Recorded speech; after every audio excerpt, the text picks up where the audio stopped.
490 খ্রিস্টপূর্বাব্দে একটা যুদ্ধ হয়েছিল। পার্সিয়ান এক বিশাল সৈন্যের দল অ্যাথেন্সে আক্রমণ করে।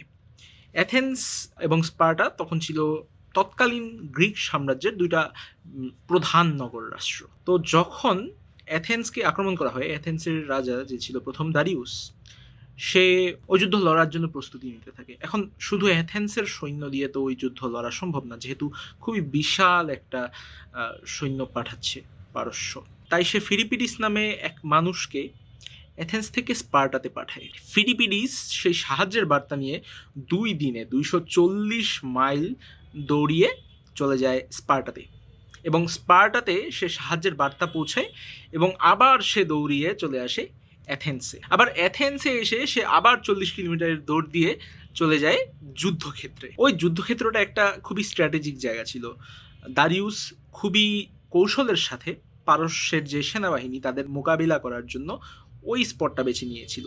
অঞ্চলটি জলাভূমি এবং পাহাড়ে ঘেরা ছিল, যার ফলে পারস্যের যে অশ্বারোহী বাহিনী ছিল ওইটা পারস্যের পদাতিক বাহিনীর সাথে একত্রিত হতে পারছিল না।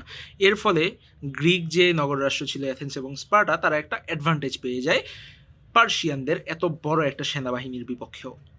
ওই জায়গাটার নাম ম্যারাথন, এবং ফিলিপিডিসের এই বিখ্যাত দৌড়ের জন্য ওই ম্যারাথন নামটি ফেমাস হয়ে যায়, যার থেকে উৎপত্তি ম্যারাথন দৌড়ের।